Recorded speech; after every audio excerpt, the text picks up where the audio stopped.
криптопазарот, односно движењето на вредноста на биткоинот како најпопуларна криптовалута по одлуката на американските финансиски власти да дозволат влез и на Wall Street на биткоинот. Гостин на оваа тема е аналитичарот за криптовалути Дарко Симуновски. Господин Симуновски, добро утро, добро дојдовте во студиото на Телма. Добро утро, благодарам за поканата. Задоволство ми е што сум тука во Телма. 10 односно 11 јануари ќе биде забележан во историјата, бидејќи тогаш Комисијата за хартија од вредност на САД дозволи на некој начин влез на биткоинот и на останатите криптовалути на Wall Street, односно на дел од фондовите да тргуваат и со криптовалути. И од тогаш подраматичен е падот на вредноста на биткоинот. Зошто?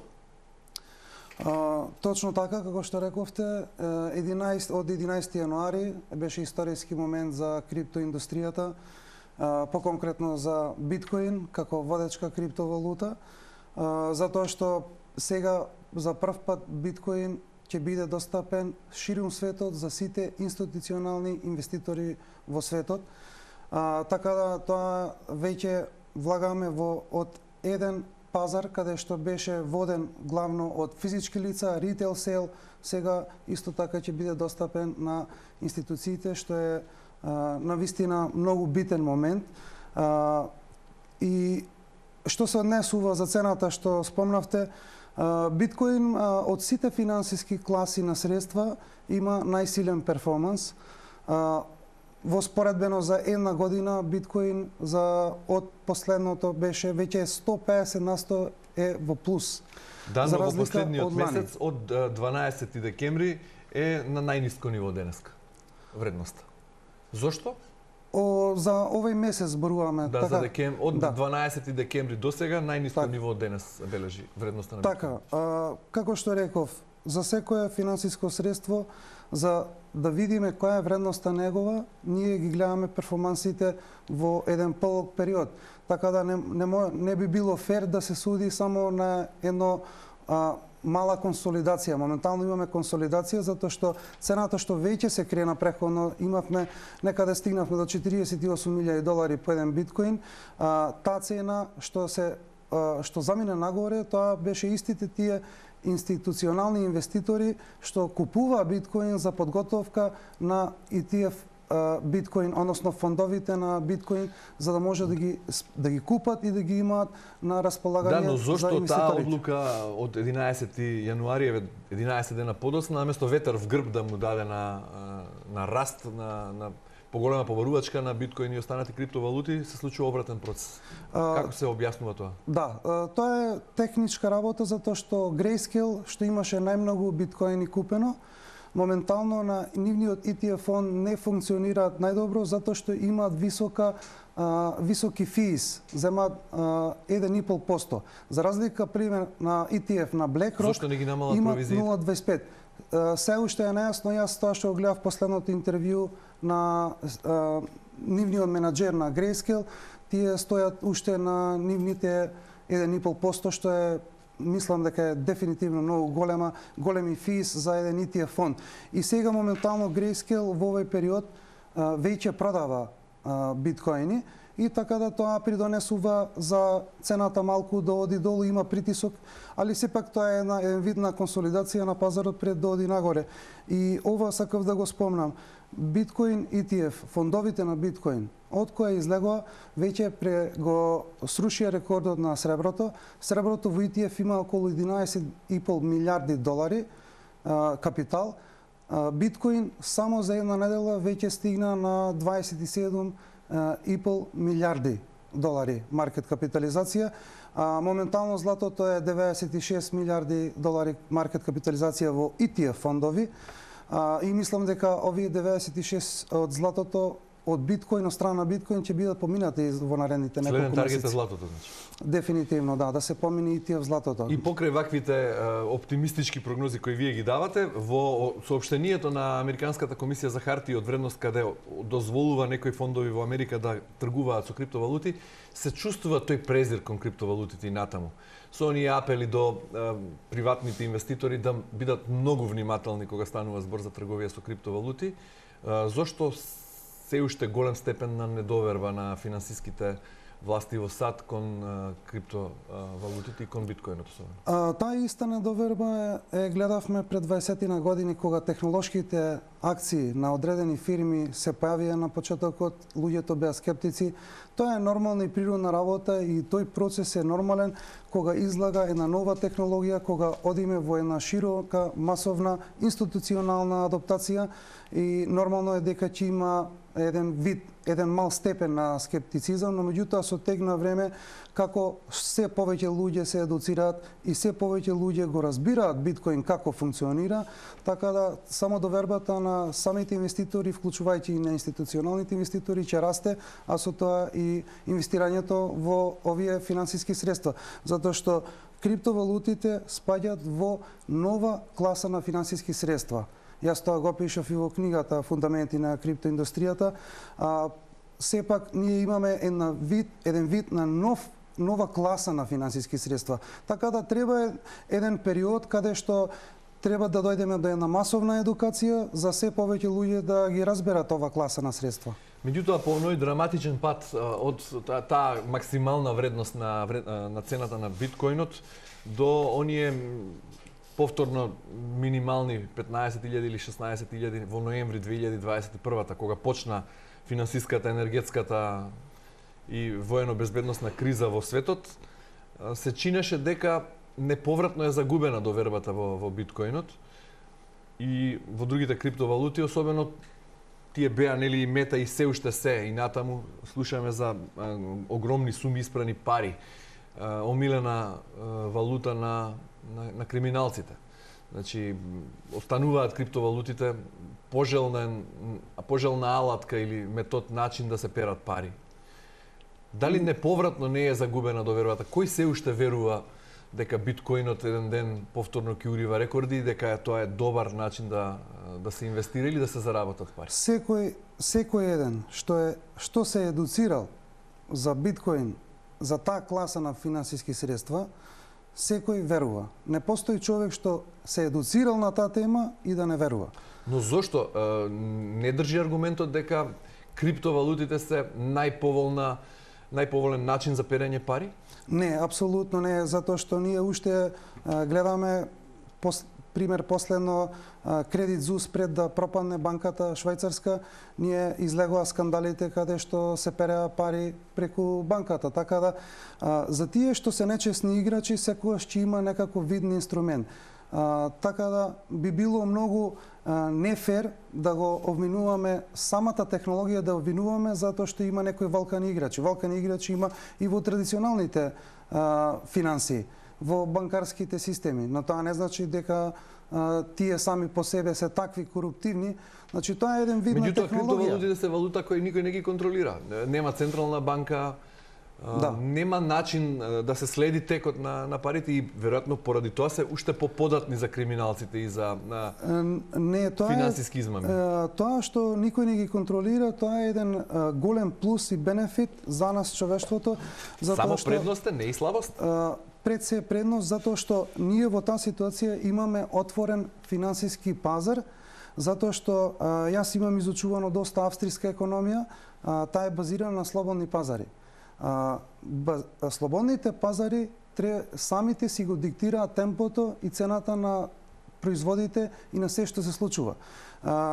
Ние сме сведоци дека поголемиот дел од државите во светот имаат контрола, дали голема или помала контрола на пазарите. Од контролирање на цени па на финансиските пазари. Да ве подсетам, во 2022 ако Федералната банка на Америка не влезеше во акциите во тој домен на финансиски средства, акциите уште дополнително ќе паднеа, така да тие ги спасија од тука. Ако беше оставено само на слободен пазар, акциите ќе одеа дополнително долу. Но сепак, за цените да бидат постабилни за криптоиндустријата, јас тоа многу пати го кажував, мора маркет капитализацијата да биде поголема. Така да кога би стигнале евентуално некаде на биткоин само, некаде кога би стигнале до 3 трилиони маркет капитализација, тогаш и тоа би било отприлика $160,000 на еден биткоин, тогаш би имале една ситуација каде што ќе имаме постабилен пазар. Тоа е 4-кратно повеќе од сега. Точно така, да. Но како ќе се стигне до таа вредност на биткоинот во услови кога самиот биткоин како ресурс е ограничен поради тешкото ново рударење, поради високата цена на струјата и поради тешките алгоритми? Токму поради тоа, самите пазари се диктирани од побарувачка и од залиха. Во случајов на биткоин, побарувачката постојано расте, се повеќе инвеститори влагаат како бројка, но меѓутоа залихата веќе е ограничена. И така да тоа ќе дополнително ќе придонесе за притисокот да се зголеми. И сега, затоа што биткоин го имитира златото во начинот на атрибутите што ги има внатре кодирано. И тие не може никој да ги промени и тоа дава дополнителна сигурност за било кој понатака да влезе во финансиска златото средства. реално постои, можеме да го допреме, да го видиме, да го стопиме, да го претвориме во пари. Биткоинот не можеме ниту да го видиме, ниту да го... Ние живееме во свет на дигитализација. Ние имаме многу работи што се во дигитална форма, што не можеме да ги видиме, но меѓутоа знаеме да ги цениме. Како пример софтвер на Microsoft. Microsoft е една од најсилните компании, а произведува софтвер. Реално нема физички продукт. Се базира на нивниот софтвер. Така да, ова најјасно за да го разберат тие што немаат изучувано, тоа е биткоин е пари на интернетот. Така да, тие информации што ги имаме сега на социјални мрежи што се разменуваат, ние идеме во една ситуација како што идеме во оваа дигитализација, фактички ствараме една нова реалност и парадигмата се менува тука во финансиската слика и фактички ние добиваме пари од интернетот. Така да, дефинитивно се менува наративот со тек на време, како што реков. Едукацијата е клуч во ова. И јас затоа тука се трудам да придонесам и тука во Македонија. Јас пак имам обратен спротивен впечаток дека токму тие луѓе кои не се финансиски едуцирани полесно се излажале, па купиле криптовалути, па се изгореле и сега се особено внимателни. Има и такви, но меѓутоа тие луѓе не купуваат биткоин, тие лесно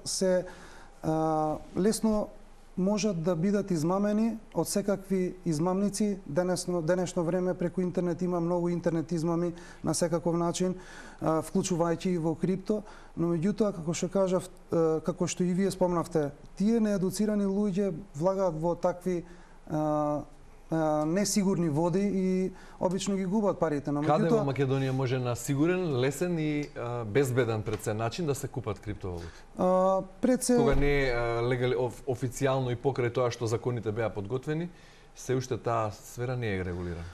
Така, не е регулирана затоа што јас веќе 2 години, 3 години скоро јавно ги повикувам да им нудам мојата експертиза, да им помогнам за да донесиме регулација каде што сите би биле во бенефит.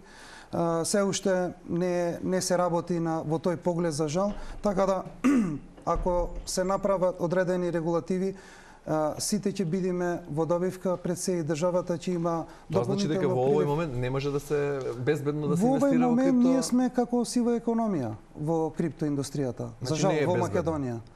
Не е безбедно, е само кај нас секогаш ние касниме со секакви регулативи.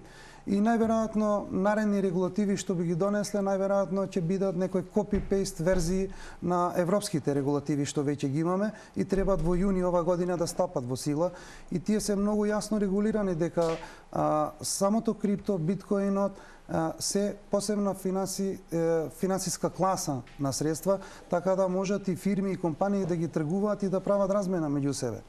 Баш као од ова што сега се случи од Комисијата за хартија од вредност од Америка, што веќе овозможи за секој, дури од кај нас, секоја институција, банка, инвестициони фондови, сите институционални инвеститори, вклучувајќи и пензиски фондови, ние веќе имаме ситуации и пензиски фондови каде што веќе инвестираат, али како што кажав, кај нас за жал ние одиме во последниот бран на регулации и најверојатно така ќе се случи.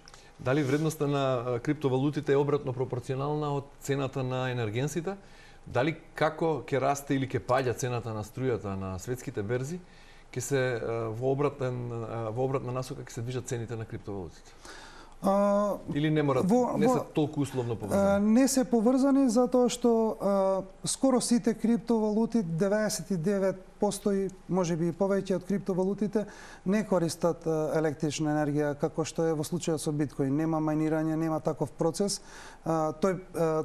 таму технички тоа се вика proof of stake или доказ за удел.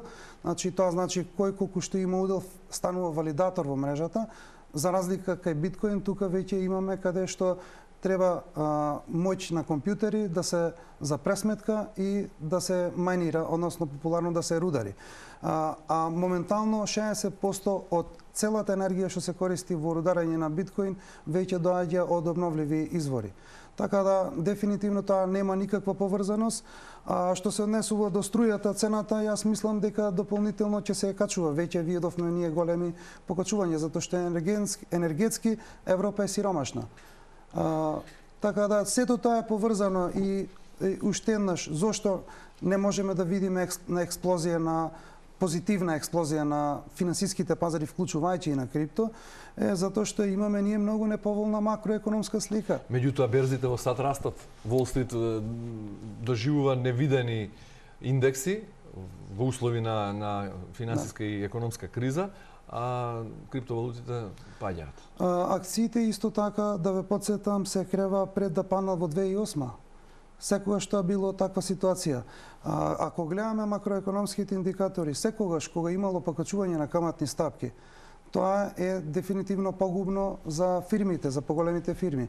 И тоа ќе се одрази на берзата. Но меѓутоа имаме еден ефект на закаснување, каде што ќе се одрази на берзата и берзата дефинитивно ќе се поврати подолу на подолни нивоа. Кога велите дека фактот што никој не ги контролира криптовалутите, односно не се под надзор на централните банки, е предност, а не слабост, Така. Јас сметам спротивно дека тоа е остава голем бришан простор на криминалците за големи финансиски измами. Исто така, како предност ли го броите и тоа што криптовалутите беа дизајнирани или се замислени или требало да бидат отпорни и на инфлација. Меѓутоа и тие не успеа да се издигнати во времето на галопирачка инфлација со која се соочи светот во изминатите година и половина. Значи не успеа ниту по тој параметар да одговорат на предизвикот. Не би рекол дека не успеа, затоа што ако само како што ви реков, ако се вратиме една година наназад, биткоин имаше најсилен перформанс во споредба со било кое финансиско средство во светот. 150% пораз. Зборувам од лани до денес, една година, кога се враќаме назад, имаме 150% пораст. Тоа дефинитивно е многу силен индикатор. И тоа зборуваме во ситуација каде што имаме неполна макроекономска ситуација и исто така геополитиката, гледаме војни, нестабилност една, глобална нестабилност, така да во еден таков турбулентен период што се искочи до 150%, дури ги надмина и моите очекувања, што се сметам за оптимист тука, али испадна и подобро него што очекував. Кога зборуваме за криптовалутите, постојано се врзувате за биткоинот. Што е со останатите криптовалути? Дали и тие имаат светла иднина според вас, каква што заговарате и за биткоинот? Што најпознатата, например, европска Етериум. Повеќето криптовалути моментално што постојат се без никаков случајна употреба. Повеќето.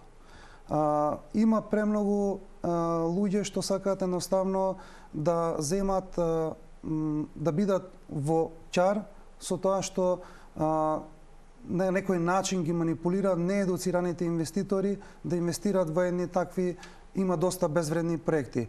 Но меѓутоа има и други проекти што од друга страна што се квалитетни, што можат да понудат одредени поволности за нас, за сите. Например, ние идеме во една ситуација каде што се ќе биде токенизирано, се ќе биде на леџер, на блокчейн ставено, за подобра контрола и за да добиеме транспарентност за сите инвеститори. Велите, не може да бидат употребени за ништо. Зашто може да биде употребен биткоинот сега? Освен за да се заработи?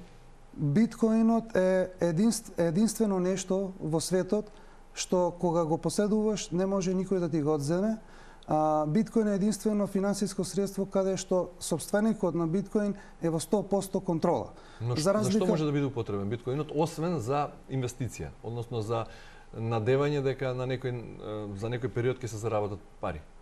За секој еден што изучувал австријска економија и секој еден што изучувал финансиски средства, која ќе дојде во ситуација да го изучува биткоин, ќе ги види тие бенефиции. За ние што не сме изучувале, може ли накратко да објасните зашто може да биде потребен биткоинот, освен како валута, крипто за инвестиции, да купам денес во вредност од 5000 евра, каде што вие, како што велите во некој интервјуа, и по 5 години да заработите не знам колку. Зашто може за друго да биде употребен биткоинот? Може да биде за плаќање. Значи, тоа е единствен начин.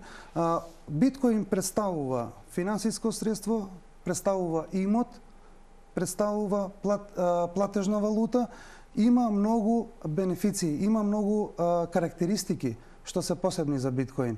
И токму поради тоа многу инвеститори тоа го приметија и затоа има луѓе во финансите на хедж фонд менаџери, Майкл Сейлор на MicroStrategy пример ќе го спомнам како најпознат. Колку вкупно криптовалути има моментално достапни на пазар? Преку 23.000 криптовалути. Кои од тие се безбедни, кои се поволни за инвестирање, кои не се? Така. Има ли некаква табела?